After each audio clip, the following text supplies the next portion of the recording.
안녕하세요. 네. 네. 요즘 날씨가 무척 쌀쌀한데요. 네, 또 외출하실 때 좀 많이 춥진 않으셨어요? 네, 조금 추웠어요. 추우셨죠? 네, 많이 추우셨을 것 같아요. 이렇게 추울 때 어르신들은 어떻게 건강관리를 좀 하시나요? 추워도 코로나 때 못 나간데도 지금 햇빛을 보기 위해서 아침마다 나가고 아침 눈 뜨자마자 스트레칭하고 되도록이면 나이 들었으니까 단백질 많이 섭취하려고 꼭 세 끼만 단백질 섭취하고 먹고 있어요. 네, 그러니까 햇빛도 떼시고 네. 스트레칭도 하시고 뭐 이렇게 식사도 좀 잘 챙겨주시고요. 네. 네, 어르신은 좀 어떠세요? 그냥 산책 좀 하고요. 맛있는 음식 찾아 먹으려고 했어요. 예, 산책도 하시고 맛있는 음식도 드시려고 하시고 예, 그러니까 저희가 이제 각자 그 건강 관리를 하시는 것 같아요. 예, 근데 요즘 코로나 때문에 이제 또 밖에 나가기는 좀 저희가 불안하고 그렇다고 집에만 있기는 좀 답답하고 좀 어려운 상황이잖아요. 네. 이럴 때일수록 몸과 마음 건강을 잘 지키셔야 될 것 같아요. 예. 아까 어르신들 이제 그 내가 이제 건강을 지키기 위해서 어떤 방법이 있다고 하셨죠, 어르신은? 전 방법이라는 게 저 나름대로 하고 있거든요. 예, 아까 스트레칭, 햇빛 쐬기, 뭐 식사하기. 어르신은 어떤 거 있다고 하셨죠? 저도 산책하고 맛있는 음식 먹으려고 해서. 맞아요. 예. 산책이랑 맛있는 음식을 드신다고 하셨어요. 그러면 저희가 이제 그 건강 관리를 하기 위해서 이렇게 노력을 하시는데 몸 건강도 중요하지만 정신 건강, 마음 건강을 위해서는 좀 노력하시는 부분이 있을까요? 전 별로 안 해봤어요. 즐겁게 사는 게 있어요. 네, 안 해보셨고 어르신은요? 저도 그래요. 네. 그러니까 아무래도 이게 정신 건강, 마음 건강은 눈에 보이지 않다 보니까 저희가 소홀해질 수밖에 없는 것 같아요. 네. 그래서 오늘은 눈에 보이지 않아서 무심코 지나칠 수 있는 그 마음 건강, 정신 건강에 대해서 저희가 강의를 준비했어요. 그래서 그 첫 번째 시간으로 수면에 대한 강의를 한번 들어보시면 좋을 것 같으세요. 오늘은 수면에 대해서 한번 알아보도록 하겠습니다. 오늘 강의를 해주실 강사님은 저희 센터랑 인연이 굉장히 깊으신 분이신데요. 저희 종로구 정신건강복지센터의 전 센터장님이셨고요. 현재는 강북삼성병원에서 정신과 전문의로 진료를 보고 계신 분이세요. 저희 조성준 교수님을 소개해드리도록 하겠습니다.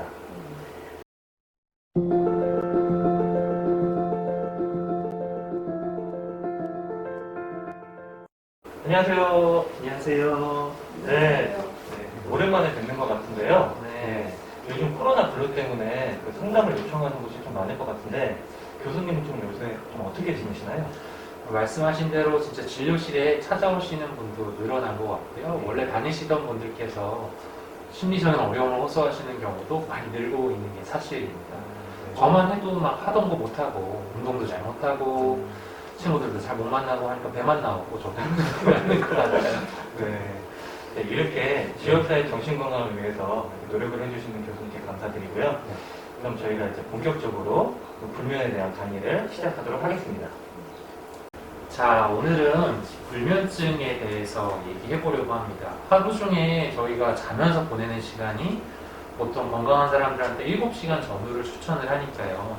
하루에 한 3분의 1 가까이는 사실 자면서 보내는 거고, 앞으로 뒤로 저희가 침대에 누워있는 시간까지 다 해보면 수면 효율을 따져보기 위해 정말로 수면을 위해서 사용하는 시간이 하루 중에 가장 많은 부분을 차지하는 게 아마도 수면일 겁니다. 근데 그 수면을 제대로 이루지 못하는 것만큼 이제 괴로운 부분이 또 없거든요. 그래서 오늘 어떻게 그런 것들을 관리해야 되는지 이야기들을 나눠보고자 합니다. 자, 뭐 이제 100세 시대라고 해요. 이런 거 그냥 잠깐 저희가 얘기를 해보려고 그러는데 2010년도에 100세 이상 되는 사람이 우리나라에서 1,300만 명 됐어요. 2015년도에는 3배가 늘었죠. 3배가 넘어요. 2배 넘게 늘었어요. 3,000명이 넘고요. 2020년 자료는 제가 없는데 더 늘어있겠죠. 저희가 계속 늘어나고 있어요. 그리고 잘 보면 참고로 보면 여성이 2,700명, 남자는 한 10분의 1밖에 안 돼요. 아쉽게도 남자가 여자보다 더 빨리 죽어요. 평균 수명이 더 짧습니다. 자, 100세 이상 고령자 추이가 이렇게 남자는 조금 늘고 여자는 계속적으로 늘어나고 있는 상황입니다. 저희가 초고령화 사회로 이제 우리나라가 들어가고 있다 이런 표현들 많이 들어보셨을 텐데 여러 가지 이슈가 건강한 노화, 그다음에 어떻게 지속적으로 사회에 참여하면서 지내실 수 있는지, 그다음에 적절한 노화를 이룰 수 있는지 이것들이 굉장히 중요한 이슈로 떠오르고 있습니다.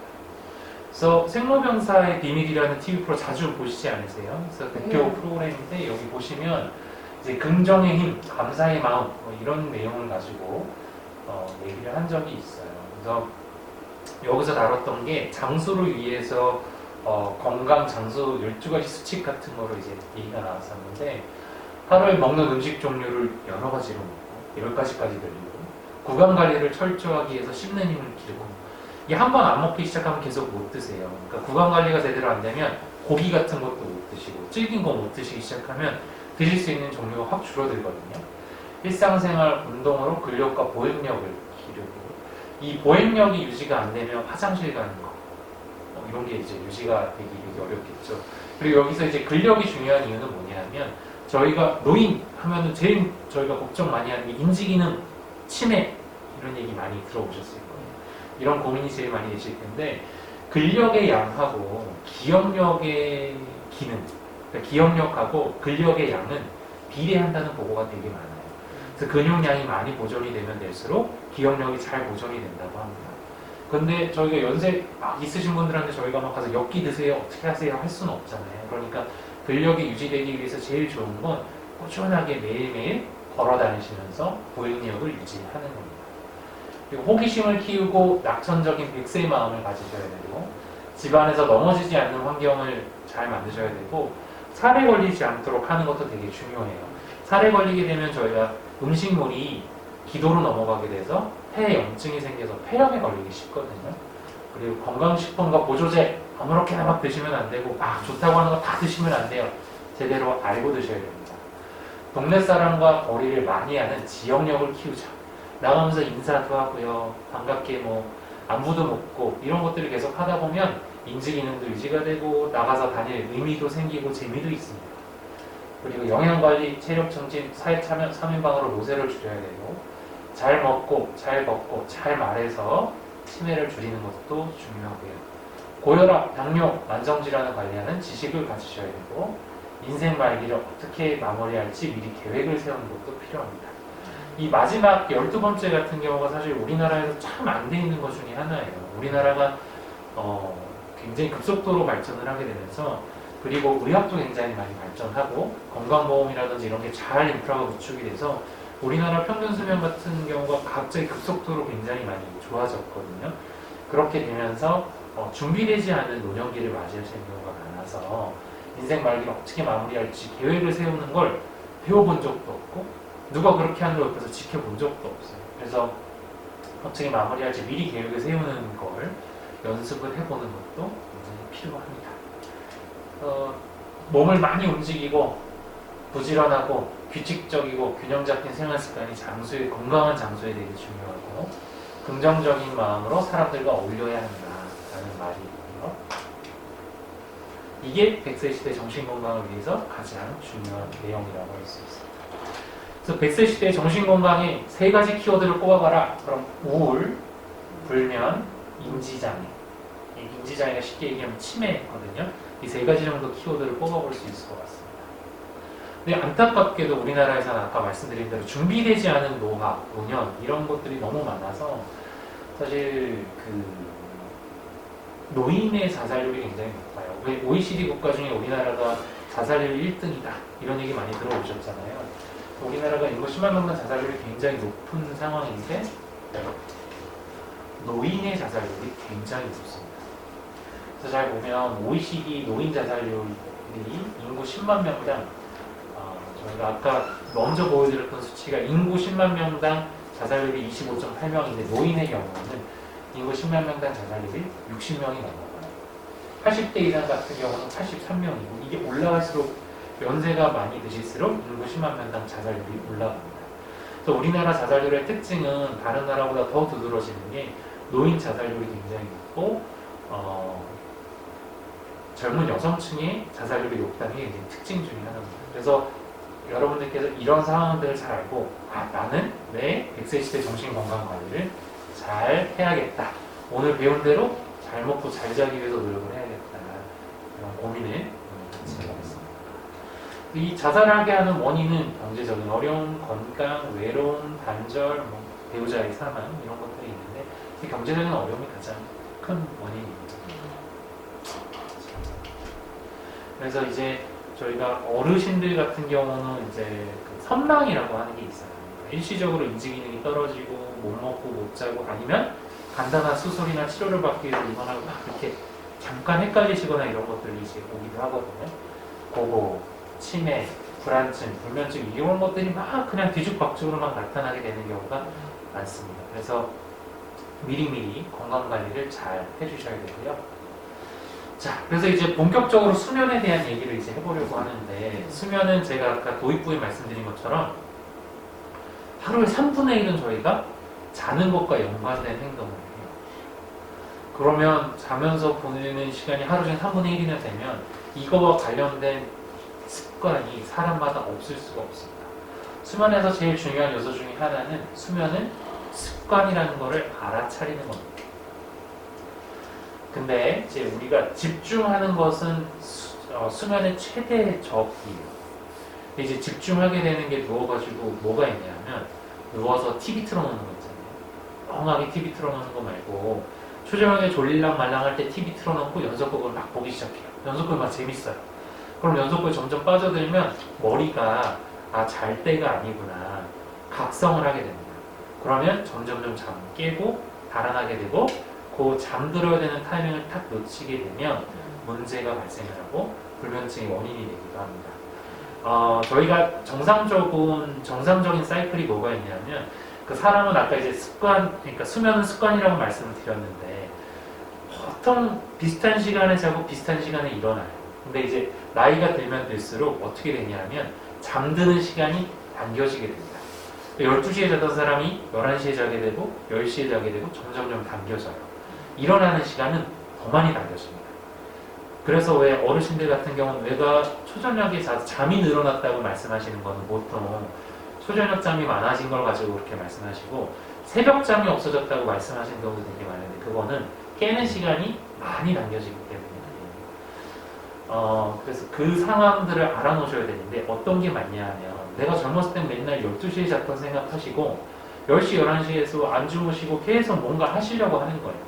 그러다 보면 자연스럽게 잠이 들어야 되는데 머리가 계속 깨어있는 각성 상태가 유지가 되어서 잠을 못 주무시는 경우가 굉장히 많이 있습니다. 그래서 집중은 수면의 최대의 적이라는 걸 알아두셔야 됩니다. 수면 관리에 대해서 그냥 일반적인 그냥 중요한 점들을 말씀드리면 수면 습관의 원칙은 깨는 시간을 일정하게 하셔야 되고요. 낮잠을 주무셔도 30분 이내로 주무셔야 되고 이외에는 잘 눕지도 않으셔야 됩니다. 또 오전에 졸리신 건 조금 누워 계셔도 되는데 오후 4, 5시에는 진짜 잠깐 졸다 일어나셔야지 푹 주무시게 되면 밤에 못 주무십니다. 또 밤에 30분 이상 잠들지 않으면 침대에 나와서 일상 일을 하라 이런 얘기가 있는데 이걸 잘못 이해하시면 안 돼요. 그러니까 잠이 안 온다고 해서 나가서 뭐 활동하고 나가서 지내시라는 얘기가 아니라 이건 뭐냐면 잠이 들지 않는 상황이 내 몸에 익어버리면 침대에 들어도 편안하게 잠드는 게 아니라 잠이 안 드는 그 상황 자체가 내 몸에 익어버리면 안 된다라는 표현입니다. 그래서 잠깐 일어나서 따뜻한 물을 마시고 온다든지 잠깐 뭐 고민거리가 있으면 잠깐 누구와 대화를 잠깐 하고 다시 잠에 청한다든지 이런 가벼운 활동에 대해서 말씀드리는 거지 깰 법한 어떤 큰 행동들을 하시라는 게 아닙니다. 그리고 침대는 수면을 위한 장소로만 사용하는 게 제일 좋아요. 침대에서 간식도 먹고 낮잠도 자고 뭐도 하고 수다도 여기서 떨고 고스톱도 여기서 치고 이러다 보면 침대라는 곳이 수면 효율이 이제 떨어지게 됩니다. 그래서 침대에서 잠을 자려고 하더라도 뭘 할지 모르는 거예요. 몸이 이 사람이 자려고 그러는 건가? 휴식을 취하려고 그러는 건가? 고스톱 치려고 그러는 건가? 신문을 보려고 하는 건가? 이게 몸이 헷갈리기 시작을 하면 안 됩니다. 그래서 침대에서는 진짜 딱 잠만 잘 수 있어요. 그리고 수면을 방해하는 행동은 저녁 이후에 하지 않는 건데요. 제가 아까 잠깐 운동이 되게 중요하다 이런 말씀 드렸는데 과도한 운동은 저녁 시간대 하시는 건 피하시는 게 좋아요. 그냥 뭐 가벼운 산책 정도는 괜찮은데요. 그 다음에 또 뭐가 있냐면 어르신들께서는 막 여름 같은 경우 시원한 물로 냉수 마찰 하듯이 물 견지는 거 좋아하시는 경우들도 있고 또 이렇게 추운 겨울에는 뜨거운 물로 이제 목욕하시려고 그러는 경우들이 있어요. 너무 차가운 물이나 너무 뜨거운 물 가지고 뭔가 하려고 그러면 수면에 방해가 됩니다. 미지근한 물을 가지고 하시는 게 좋고요. 과식도 좋지 않아요. 너무 배가 부르면 잠이 잘 오지 않으니까요. 그리고 또 하나는 너무 배가 고파도 잠이 오지 않습니다. 어렵죠.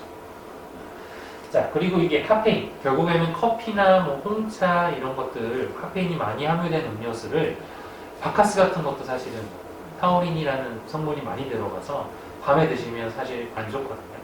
그리고 또 수면에 도움이 된다 그래서 술 막 약주 많이 하시는 경우들이 있어요. 뭐 이렇게 반주 정도로 뭐 하시는 거 기분 내기 위해서 하시는 것까지 뭐라고 할 수는 없지만 매일매일 술 드시거나 하는 거는 사실 수면에 큰 도움이 되지 않습니다.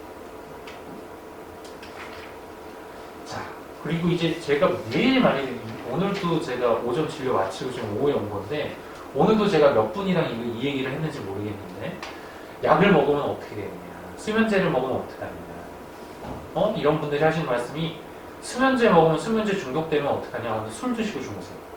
아니 술이 해롭겠어요, 약이 해롭겠어요? 당연히 술이 해롭겠죠.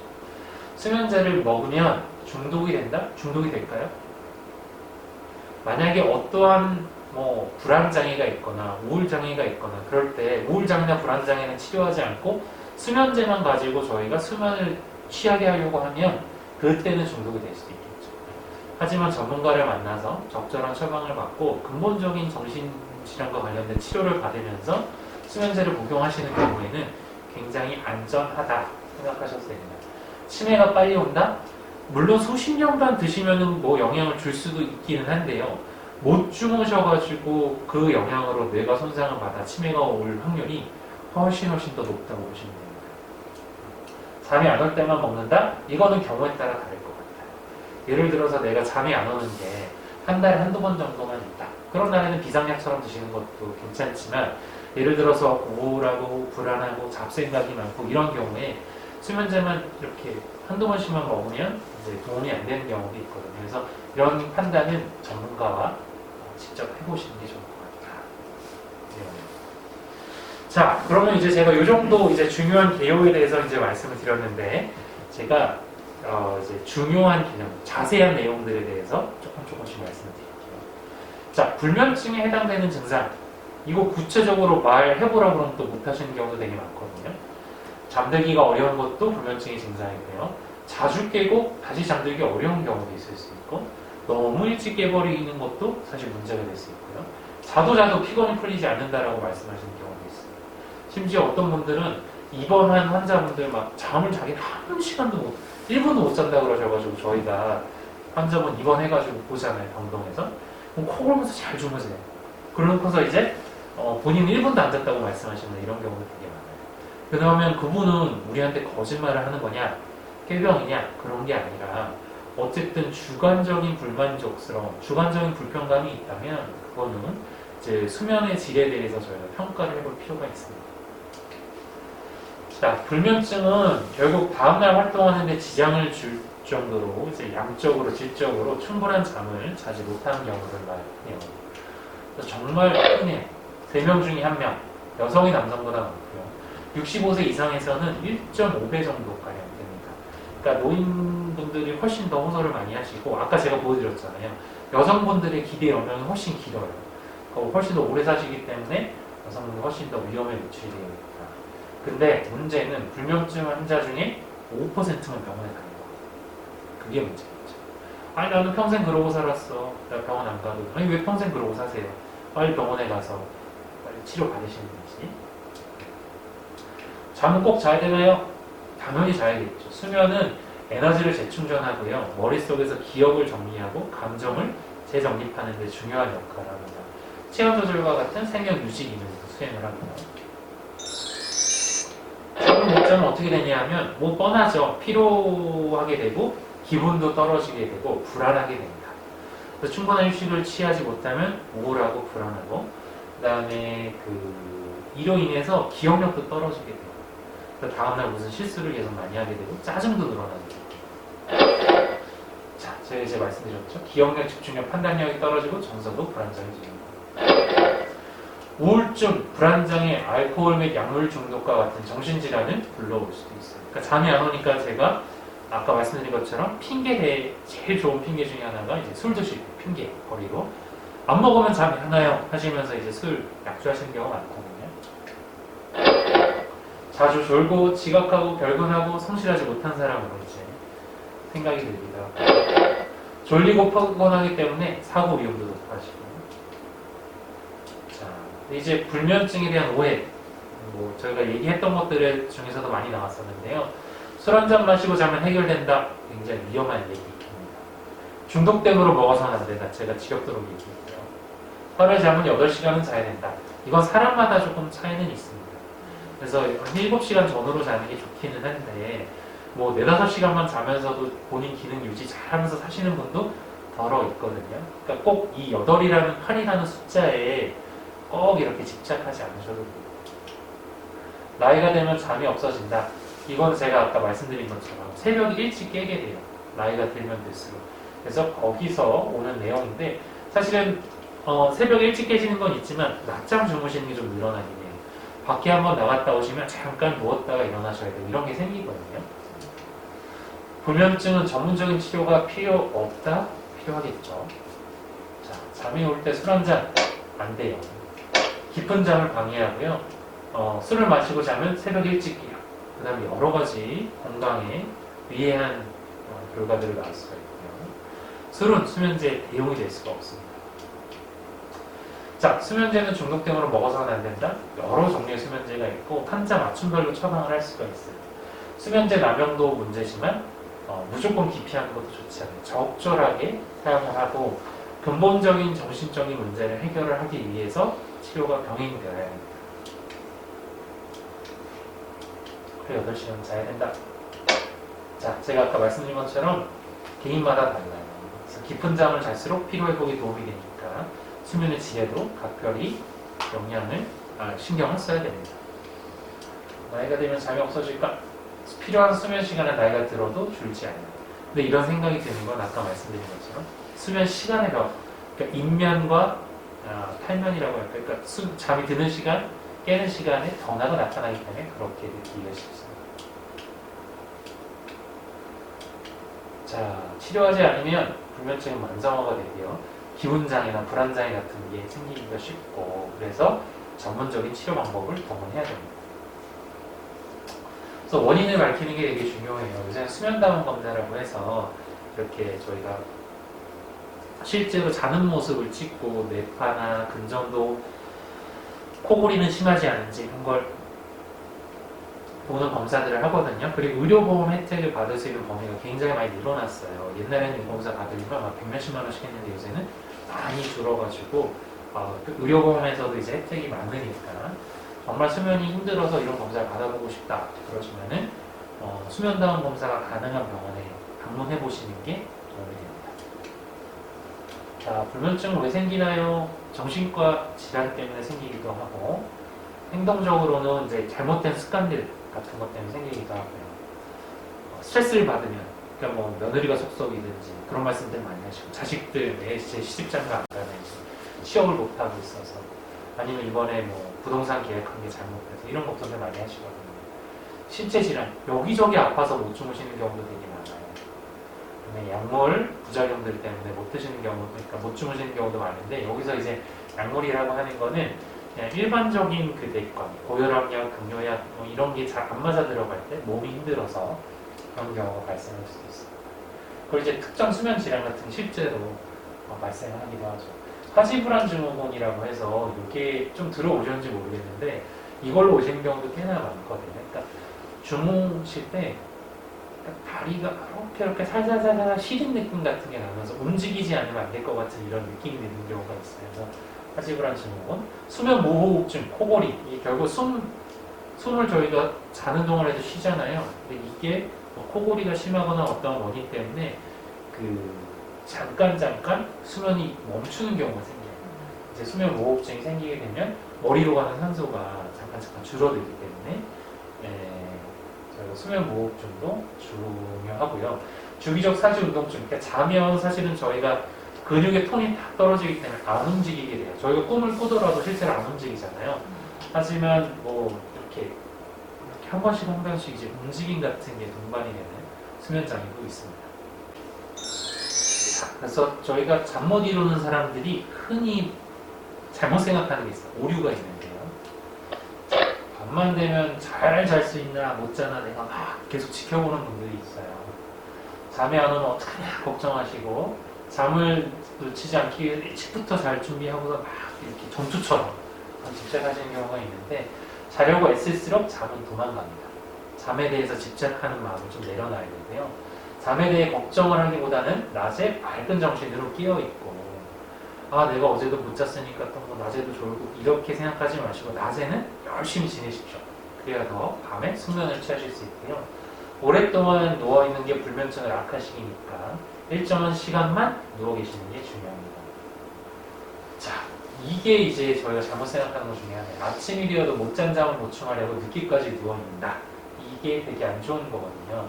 몸을 피곤하기 위해서 밤에도 운동이나 다른 활동을 많이 한다. 이것도 몸을 각성시키는 이유 중에 하나입니다. 일정한 시간에 일어나시는 게 굉장히 중요해요. 자기 전에는 운동 대신에 차분한 시간을 갖도록 하시고 몸을 훈훈하게 할 정도의 가벼운 목욕은 수면에 도움이 돼요. 근데 제가 아까 말씀드린 것 너무 차가운 물이나 뜨거운 물은 오히려 좋지 않습니다. 이 일정한 시간에 일어나는 게 왜 중요하냐면 그러니까 사람들은 어제 잘 잤어 못 잤어 얘기를 하면 나 몇 시에 잤잖아 이 얘기부터 합니다. 나 몇 시에 일어났잖아 얘기하는 사람은 없어요. 내가 몇 시에 잤는지 하고 나 어제 몇 시간 잤잖아 이 두 가지를 제일 많이 집착해요. 그래서 저희가 수면 사이클을 맞추기 위해서는 잠드는 거는 사람들이 컨트롤하기 어려운 경우가 많은데 사실 일어나는 거는 얼추 잠드는 시간 조절하는 건 하기가 쉬워요. 근데 매일매일 일정한 시간에 일어나다 보면 내가 요새 좀 못 잤잖아요? 그럼 조금 일찍 잠이 와요. 그럼 그때 자면 됩니다. 내가 어제 조금 많이 잔 것 같아요? 그러면 조금 늦게 자면 되죠. 그래도 그 다음날 일정한 시간에 일어나면 돼요. 하지만 그 컨디션에 따라서 잠드는 시간을 가지고 일정하게 가져가려고 하는 건 생각보다 쉽지 않습니다. 그래서 일정한 시간에 꼭 일어나시는 게 제가 봤을 때는 일정한 수면 사이클을 유지하는데 가장 중요한 거 하나만 꼽으라면 저는 요 문장입니다. 자, 또 어떻게 하면 잘 자나요? 커피, 담배, 술 피하셔야 되고 잠들기 전에 과식하거나 물을 많이 드셔도 안 돼요. 물 많이 마시면 어떻게 돼요? 중간에 계속 화장실 가시게 되죠. 그리고 화장실 갔다 오고 나면 또 잠이 달아나 버려요. 그렇죠? 낮잠은 필요한 경우 일정한 시간, 1시간 이내로 자고 오후에는 가급적 안 주무시는 게 좋습니다. 업무 고민은 침실 밖에 두고 잠자리 드십시오. 불면증 치료가 될 수 있나요? 당연히 치료할 수 있겠죠. 그래서 수면위생 교육이라고 해서 내가 갖고 있는 잘못된 버릇은 뭐가 있나 수면과 관련된 버릇들을 돌아보고 고쳐보는 게 도움이 되고요.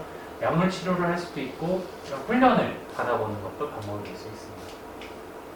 자, 매번 너무 잠들기가 어려워서 1시간 이상 걸리거나 잠을 자려고 해도 온갖 생각이 떠오르는 경우나 자다가 자주 깨고 다시 자기 힘들고 너무 일찍 일어나고 자도 잔 것 같지 않고 피곤할 때 이럴 때는 이런 문제가 계속 지속이 돼서 3년 이상 지속되면 가까운 정신건강의학과를 방문해 보시는 게 좋을 것 같습니다. 이상입니다. 네, 지금 직접 강의를 들으니까 저는 이제 일정한 시간에 일어나야 한다가 좀 많이 기억이 났는데요. 평상시에 저도 그냥 잠들었다면 이제는 좀 수면에 대해서 조금 생각해보고 잠들어야겠다는 생각이 드는데요. 오늘 진짜 이렇게 강의에 좀 참석해주신 어르신들도 있으시잖아요. 개인적으로 궁금하신 것들이 있으실 것 같아요. 한번 질문해 주실까요? 네, 선생님. 자꾸 누워있으면 잠이 안 오고 딴 생각 나고 아주 불편해요. 잠들라고 이렇게 하면 아주 약을 꼭 먹어야 됩니까? 그때 뭐 무슨 생각들이 좀 많이 드세요? 뭐 이런저런 생각에 그렇게 뭐 개인적인 뭐 이쪽저기 있어가지고 이걸 어떻게 해결해야 되나 뭐 어쩌나 그거 있거든요. 그런 이제 근심 걱정들이 이제 막 이어지면서 네. 저희가 막 이 생각 저 생각 들었다가 전혀 상관없는 막 다른 생각들까지 생각이 흘러가기도 하고 생각이 꼬리에 꼬리를 물고서 쭉 예. 이어지기도 하는데 네. 그러다 보면 시간 훌쩍 지나가겠죠. 기분도 떨어져 있게 되고. 근데 그런 게 이제 한두 번 그러다가 말고 스트레스 받는 일이 있을 때만 그러고 말면 상관없는데 시간이 지나도 계속 그러신다면 네. 그거는 이제 전문가와 상의를 한번 해보시는 게 좋을 것 같아요.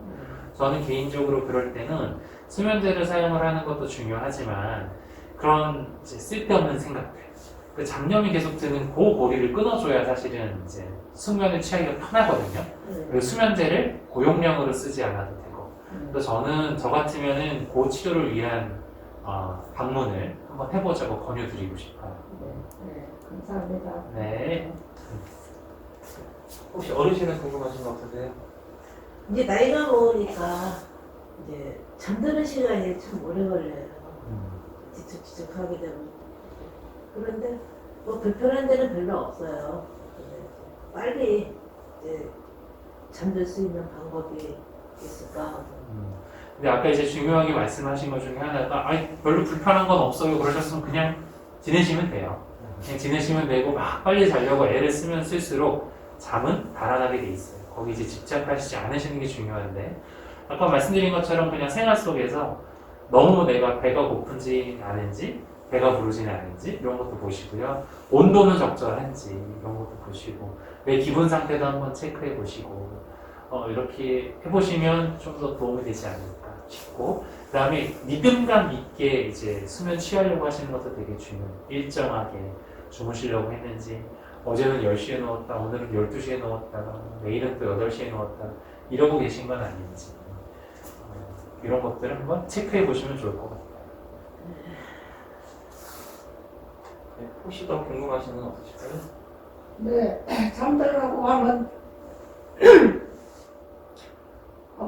막걸리 한 잔 먹고 자면 어떨까요? 막걸리요? 네. 얼마나 한 잔일까요? 2만 원 한 잔일까요? 뭐 요만한 한 잔일까요? 한 잔이 뭐 많이 먹었던가요?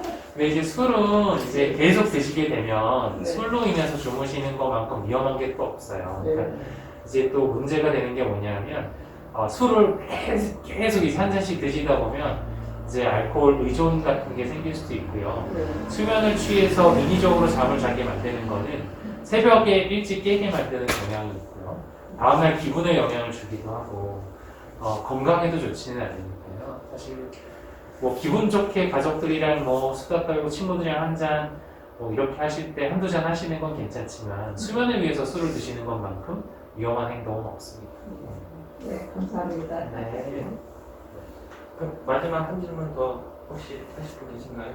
이게 수면제를 이렇게 계속 복용을 하면은 치매를 온다는 이제 얘기를 아까 이제 들었지만은 그런 얘기도 들었어요. 그러면 그 수면제를 계속 먹으면 치매가 오나요?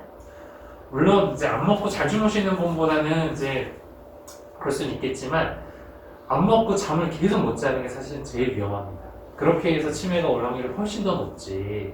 수면제 복용하시고 적절히 의사의 처방에 따라서 처방을 받고 드시고 주무실 때 뭐 치매 확률이 뭐 높아지고 아니고 이런 걸 다 떠나서 안 드시고 못 주무시는 게 계속 지속될 때 최악의 경우를 초래할 수 있습니다. 그때 훨씬 더 위험해요. 네. 오늘 이렇게 질문해 주시고 답변 주셨는데 어르신들 이렇게 평소에 좀 궁금했던 부분이 조금은 해소가 되셨나요? 저 개인적으로 그냥 여기는 이제 질문하고 상관없이 제가 선생님한테 좀 물어봐도 되겠습니까? 예, 질문해 주셔도 됩니다.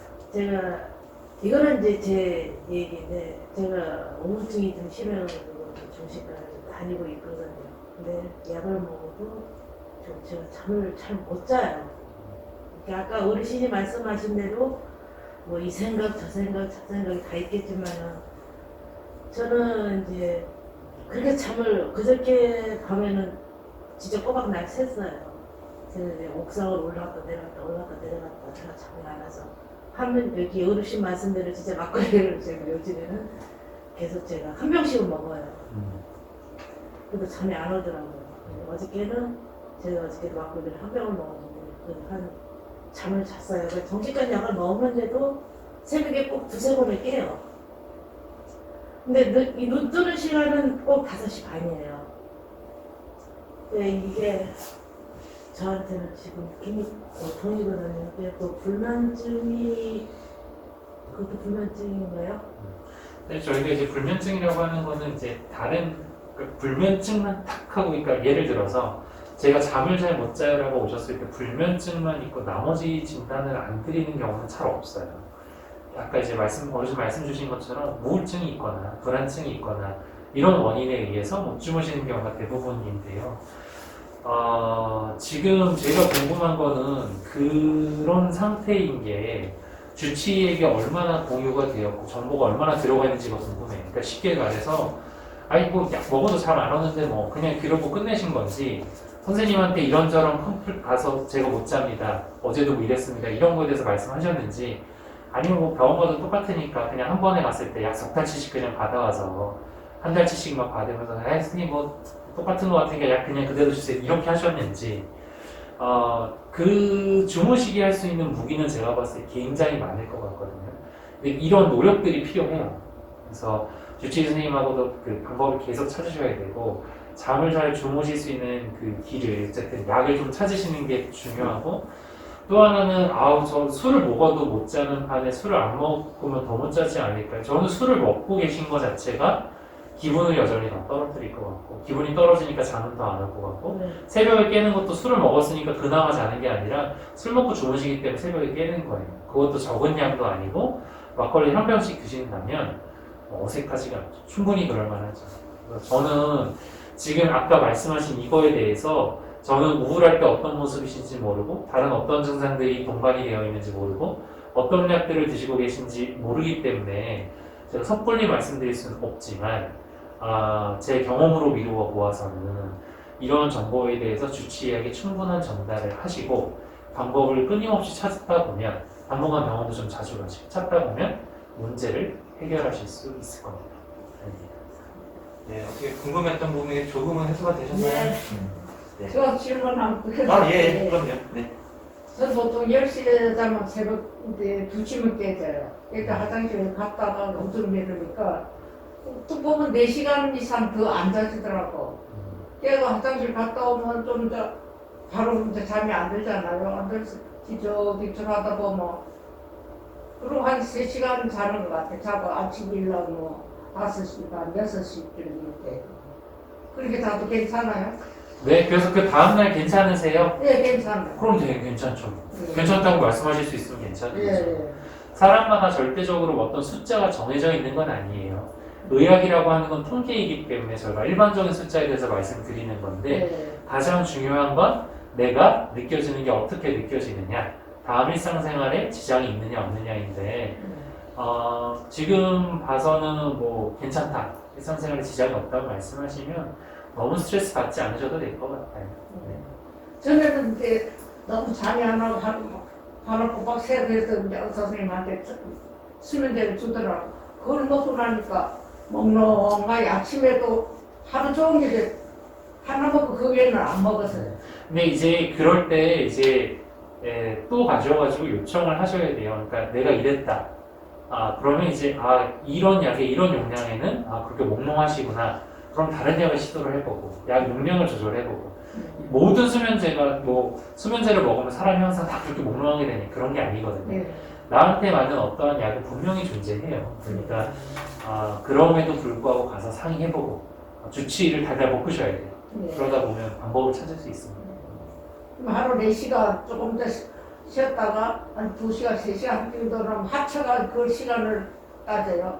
네, 그럼 6, 7시간 이미 주무시는 거잖아요. 네. 그러니까 뭐, 네, 괜찮아요. 네, 크게 부족해 보이지는 않습니다. 네. 네. 그 전에도 아주 2시간 자고 밀라고 또 1시간 자면 깨고 막 늘리를 했거든. 근데 요즘은 아주 4시간 이상 이하는 안 되더라고요. 그래서 그게 만약에 이제 그 시간이 점점 줄어들고 내가 다음 날에도 너무 피곤하고 네. 실수도 자꾸 하게 되고 그럴 때는 이제 빨리 병원 네. 가보시는 게 좋을 것 같아요. 네, 오늘 여기 오신 게 굉장히 잘하신 것 같아요. 네. 그래서 두 분에게 오늘 이 시간이 유익한 시간이셨기를 바라고요. 네. 오늘 이렇게 또 강의해 주신 저희 교수님께 감사의 박수 좀 부탁드릴게요.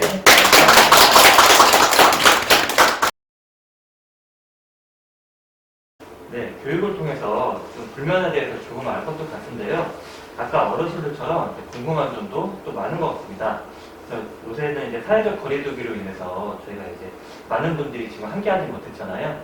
그래서 어르신들 중에 이제 불면 그 부분에 대해서 좀 궁금해하시는 부분들이 있어서 저희가 질문을 시합을 했거든요. 그래서 그 부분에 대해서 같이 이야기 나누시면 좋을 것 같습니다. 네, 알겠습니다.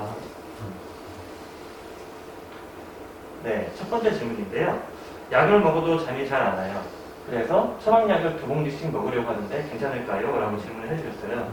저희 회원분들 중에도 지금 이제 잠이 잘 오지 않거나 이제 증상 때문에라도 약을 2봉지씩 드시는 분들이 있거든요. 정말 괜찮을까요? 안 되겠죠. 배가 부를 것 같은데. 배가 불러 잠이 안 오실 것 같은데. 이제 사실은 의사들이 처방을 할 때는 가장 이제 기본 이제 머릿속에 무슨 생각이 있냐 하면 우리 환자분들께서 약을 하루에 얼만큼 드시는가가 사실 의사의 최대 관심사예요. 하루에 들어가는 약의 용량을 머릿속에 항상 계산하고 계시거든요. 근데 이제 2봉지씩 드셔도 되는 경우들이 있는데 그거는 선생님한테 여쭤보고 선생님 그래도 된다라고 이제 말씀을 드렸을 때 가능할 것 같고 또 2봉지씩 먹다 보면 문제가 뭐냐면 처방 일수하고 병원 가야 되는 날짜가 딱 맞으면 약이 비는 날이 생기잖아요. 그래서 더 괴로운 약이 한 봉지도 없는 날이 생기기 때문에 괴로우실 수 있어요. 또 하나는 이제 약물 오남용 같은 게 생길 수가 있으니까 제 생각에는 그 약에도 이제 효과가 없는 경우에는 선생님께 말씀드려서 근본적으로 처방을 좀 바꾸든지 아니면 잠이 오지 않을 때 복용할 비상약 같은 걸 받아주시든지 그래서 조정을 하시는 게 훨씬 좋을 것 같습니다. 즉 이제 약을 2봉지 먹기보다는 이제 의사의 처방이 중요하고 꼭 그 한 봉지로 안 될 것 같다 싶을 때는 이제 수시로 이야기를 해서 약의 용량을 변경을 해야 된다는 얘기죠. 네, 주치의를 귀찮게 해라. 네, 알겠습니다. 예. 두 번째 질문입니다. 주변이 너무 어두우면 불안해서 이제 방에 불을 켜놓고 자는데 이것 때문에 잠을 더 못 자는 것 같기도 해요. 불안하더라도 불을 끄고 자야 하나요? 라고 하셨는데요. 불빛이 수면에가 방해가 되는지 여쭤보신 것 같아요. 그래서 많이 방해를 받는 걸까요? 사실 어떠한 종류의 빛이더라도 사실은 수면에는 안 좋다는 보고가 사실 많이 있습니다. 그래서 정신의학에서는 빛은 수면에 도움이 되지 않는다라고 얘기를 하는 게 정설이에요. 그래서 저희 멜라토닌이라는 이야기 들어보셨을 텐데 멜라토닌이라고 하는 물질이 뭐냐면 스위치 같은 거거든요. 우리 몸 안에 있는 생체 스위치인데 빛이 들어오면 그 스위치가 탁 켜져서 이제 우리가 각성 효과가 나는 거고 밤이 되면 빛이 없어지게 되면 이제 스위치가 또 그 잠자는 스위치가 탁 켜지면서 이제 그런 이제 온오프 기능이 탁탁 되어야 되는데 빛이 들어오게 되면 사실은 저희가 혼동하게 되어서 머리에서 이제 잘못 인식하기가 쉬운 거고요. 그래서 어떤 종류의 빛도 사실은 좋지는 않은데 근데 이제 문제는 이런 불안 같은 게 있을 수가 있어요. 예를 들면 나는 자다가 깨면 한 번씩 화장실에 간다. 근데 너무 깜깜해요. 너무 깜깜하다면 일어나서 사실 뭐에 부딪힐 수도 있고 가다가 넘어질 수도 있고 이런 불안감 같은 게 생길 수도 있거든요. 이럴 때는 요들이 있게 뭐 이렇게 식별을 할 수 있는 약간의 뭐 낮은 불빛 같은 약한 불빛 같은 거 정도는 뭐 두시는 거는 뭐 어쩔 수 없이 할 수 있을 것 같고 그다음에 저는 저기 써있는 이 불안이라고 하는 단어가 뭔지 질문자분의 이제 그 불안이라고 하는 게 뭔지 더 들어야 더 정확한 답변을 드릴 수 있을 것 같은데 제가 아까 조금 아까 말씀드린 것처럼 밤에 눈을 딱 떴는데 어떤 공포감이 밀려온다거나 이제 이럴 때는 뭐 어쩔 수 없이 그냥 약간 따뜻한 이런 불빛 정도는 사용하셔도 되지 않을까 생각이 듭니다. 제가 지금 교수님의 얘기를 듣다 보니까 궁금한 게 저희가 보통 이제 뭐 밝은 빛 말고 노랗고 은은한 얇은 빛 있잖아요. 그것도 이제 수면에 방해가 된다는 말씀이시죠? 네, 웬만한 어떤 종류의 빛도 없는 게 사실은 제일 좋습니다. 네, 알겠습니다. 세 번째는요. 병원에서 이제 기면증이라고 하는데 하루 종일 자도 피곤해요. 치료가 될까요? 라고 이렇게 질문을 주셨어요. 사실 기면증은 일상생활에 있어서도 굉장히 위험할 수 있잖아요. 그럼 좀 어떤 식으로 치료가 될까요? 기면증은 이제 그 치료는 딱 크게 세 가지예요. 세 가지인데 중요한 게 세 가지인데 일단 기면증의 가능성에 대해서 들은 건지 아니면 실제로 검사를 수면다운 검사 이런 걸 다 해서 기면증 확진을 받으신 건지에 따라 조금 다를 것 같고, 일단은 기면증 이제 제가 치료 아까 세 가지 정도가 좀 중요하다고 말씀을 하나는 일단은 그 약물 치료 가장 간단하겠죠. 그러니까 잠 오는 거를 막는 약물을 쓰는 게 하나 방법이고, 이제 저희가 뭐 모다피닐이라든지 뭐 부프로피온이라든지 메틸페니데이트라든지 몇 가지 약물 주로 사용하는 게 있거든요. 약물 치료를 할 수가 있고, 두 번째는 주기적으로 낮잠을 자는 거예요. 제가 낮잠을 자는 거 안 좋다고 여태까지 불면증 강의에서 계속 했지만, 기면증은 일정한 시간에 낮잠을 자는 폴스드 내핑, 그러니까 결국에는 일정한 시간에 졸리지 않더라도 조금씩 자두는 버릇이 있으면 효과가 확실히 있습니다. 네. 또 마지막으로는 제가 세 가지를 말씀드린 마지막으로는 그냥 컨디션 자체를 잘 좋게 유지하는 거예요. 그래서 평소에도 잘 먹고 잘 자고, 그 다음에 너무 피곤하지 않게 몸을 너무 피곤하지 않게 만드는 게 더 중요합니다. 네. 말씀하신 거는 이제 구체적인 검사가 확실히 돼야 되고, 그리고 이제 수면 습관의 변화, 그리고 컨디션 조절이 중요하다. 네네. 이렇게 생각하면 되겠죠? 그렇죠. 낮에 그러니까 수면 습관이라는 용어보다 정확한 용어는 낮잠을 강제로 자는 거다. 낮잠을 강제로 일정한 자는 시간에. 네, 네, 알겠습니다. 네. 이번 질문은요. 약을 안 먹고 잠이 잘 올 수는 없나요? 약을 먹으면 나는 혼자 이겨낼 수 없는 사람이구나 라는 생각이 들어서 힘들다고 하셨어요. 근데 보통 저희도 약을 먹어야 할지 먹지 말아야 할지 고민하시는 분들이 많거든요. 이럴 때는 좀 어떻게 해야 될지. 이거는 사실 답변을 하기가 너무 어려운 질문 같아요. 너무 사실은 우리가 획일적으로 답을 할 수 있는 상황은 아닐 거거든요. 근데 어떤 경우든지 간에 무조건 약부터 추천하기보다는 저희가 수면위생이라고 하는 게 있어요. 네. 인터넷에 수면위생 치면은 이제 쭉 나오는 게 있거든요. 그래서 열 몇 가지 정도 사항이 나오는데, 그 수면위생은 사실은 먼저 실천해 보는 게 사실은 수면장애에서 가장 핵심입니다. 그러고 나서도 생활 조절을 했음에도 불구하고 잘 안 되면 그때 약물 조절을 하는 게 맞고요. 약물 투여를 하는 게 맞고, 약물 투여를 했음에도 불구하고 이제 문제가 뭐 계속 된다. 그때는 뭐 근본적인 다른 원인들, 우리가 지나친 발견하지 못한 어떤 정신질환의 문제, 스트레스 이런 것들은 없는지, 기질적인 원인은 없는지 이런 것들에 대해서 검사를 해볼 필요가 있겠죠. 중요한 건 수면 위생에 대해서 검색해 보시는 거 네. 중요할 것 같습니다. 네, 5번째 질문인데요. 술과 약을 같이 먹어야 잠든다고 하셨고 계속 그렇게 해도 될까요? 라고 아까 지금 질문하셨는데 아까도 저희 어르신들께서 질문하신 내용이랑 동일하네요. 네. 뭐 제가 뭐라고 답할 것 같으세요? 안 됩니다. 네, 안 되겠죠. 그러니까 사실은 이제 수면에 있어서 술은 그러니까 기본적으로 이렇게 생각하셔야 돼요. 내 사회생활함에 있어서 윤활유 같은 역할이다. 그 이상도 그 이하도 아니라고 생각을 하셔야지. 불면에 술을 사용을 하기 시작한다. 이거는 알코올 오남용의 지름길입니다. 절대가 아닙니다.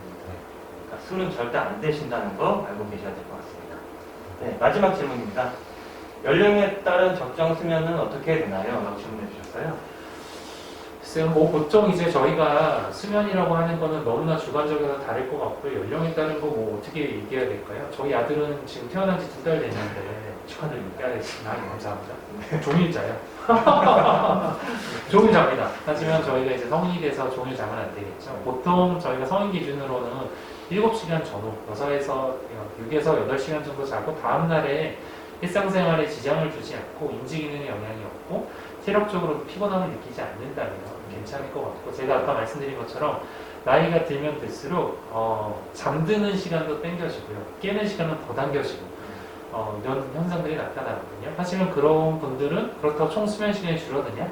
낮에 피곤해서 눕는 경우들이 좀 더 자주 생기세요. 그래서 총 수면 시간은 큰 차이가 없다는 보고도 많이 있어서 저희가 연령대에 따라서 이제 탁탁 나눌 수는 없겠지만 그런 특징들을 좀 염두에 두시고 내 생활 사이클, 나만의 수면 주기를 일정하게 가져가시는 게 제일 중요할 것 같습니다. 그러니까 적정 수면은 어때?